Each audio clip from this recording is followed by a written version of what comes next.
Hey Internet, it's your old friend Dominic here with the All-American Casino Guide. Quick question for y'all. Did you know there's a British version of blackjack called Pontoon? Yeah, me neither, but there is. And it's actually quite popular. And today we're going to be going over and teaching you how to play it.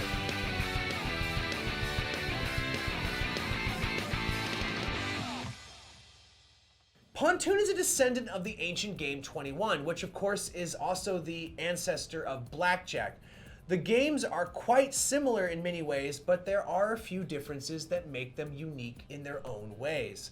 We've already done a beginner's guide to blackjack on our channel, so I suggest you take a look at that if that sounds like something that might interest you as well. So how do you play? Well, the game is best played with 5 to 8 players with one singular 52 card deck. If you have any more players, you just add another deck. So let's go ahead and start with the card values. Now, just like blackjack, aces have a value of either 1 or 11. 10s, jacks, queens, and kings all have a value of 10, and every other card is worth exactly its face value. So as far as blackjack goes, it's pretty much identical. The goal of the game is quite simple. You want the cards to add up to as close to possible to 21. Not exceeding that number, because if you do exceed 21, you lose. And your overall goal is to have a total value that is greater than the dealer, or in this case, the banker. A major difference between blackjack and Pontoon, though, is that the banker, instead of being like a casino dealer, is actually one of the players. So you're gonna have to take turns as to whoever is the banker. This is usually decided by handing out a card until someone gets a jack, or whoever gets the highest card. And this person is chosen as the banker and will remain so until one of the other players receives a Pontoon, which of course is where they're dealt an ace and a face card totaling 21. At the start of any game, the banker gives out one card face down to each player. Then each player looks at that card and decides whether they want to stay in the hand by placing a bet or not. After that, the banker hands out a second face down card to each player. If the banker is dealt a Pontoon, they have to announce it immediately. After this initial betting round, starting from the left of the dealer, each player has a series of options, and these options are stick, which is pretty much identical to a blackjack stand, which means essentially you are happy with your cards and you don't wish to add any more. Note that you cannot stick if your card's total sums up to less than 15. The second option is to twist, which is identical to a blackjack hit. This means you'd like another card given to you by the banker face up.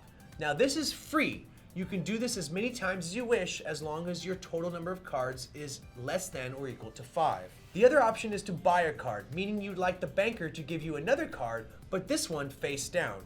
There's usually a fee associated with this, and this fee is usually equal to the bet or even double the initial bet. You can buy as many cards as you want as long as your total number of cards does not exceed 5. It's important to note that you can twist after buying, but you can't buy after twisting. The last option, of course, is to split, which has the same meaning in blackjack. If you're dealt 2 cards of the same value, you can separate those and play those 2 hands at the same time, with of course an extra bet being placed first. You get one more face down card per hand and then continue playing them as normal. You can split them again if you just happen to be dealt the same card on top of that valued card. After the players, the banker has an opportunity to improve their hand. Now it's important to know that any cards the banker adds to their hand at this point have to be twisted. So they are going to have to draw each card face up until they are satisfied with the total value of their hand, making a hand as close to 21 as possible and making sure not to go over. Now let's talk about winning conditions. The winning conditions of Pontoon are slightly different from blackjack. The main big difference here is that the player, who is the banker at any particular time, is the one who's responsible to pay the other players if they lose. It sounds like a bit of a disadvantage, but remember that the banker has the advantage, and they also have the option to sell their banker position to any of the other players on an agreed upon price. Now, when it comes to Pontoon, there is a system of rankings, and I'll be listing them from the best to the worst. The best, of course, is the Pontoon. This is where you are dealt a face value card or a 10 and a ace, bringing your total to 21 or getting what's known as a Pontoon. Next is a 5-card trick, which is where a player is dealt a total of 21 with a combination of 5 cards. After that, the next highest hand is a 4-card totaling 21, and then a 3-card totaling 21. The lowest hand rank a player could possibly have is a combination of 2 cards that equal 20 or lower. The closer a player is to 21, the better, because the player who's closest to 21 is the winner. Then of course there is the option to bust, which isn't really a hand rank at all, but means that a player has instantly lost because the total value of their hand has exceeded 21. At the end of the round, after the banker has drawn their particular hand, they announce the winning number, which is anything that beats their hand. So for example, if the banker sticks on 17, they will announce paying 18. Any player with a hand of 18 or better will be paid out on their initial bet, so it's a 2-to-1. It's important to note though that players that get pontoons or 5-card tricks are actually paid out at double or 3-to-1 against their initial wager. Now, if the banker happens to get a 5-card trick, then only players who get a pontoon will get paid out. It's also important to note that if the dealer or the banker gets dealt a pontoon, then no players win and they are the sole winner. And finally, it's very important to note that the banker wins all ties. If no player has a pontoon though, this is where the game gets interesting. Since no player got a pontoon, the banker remains the same.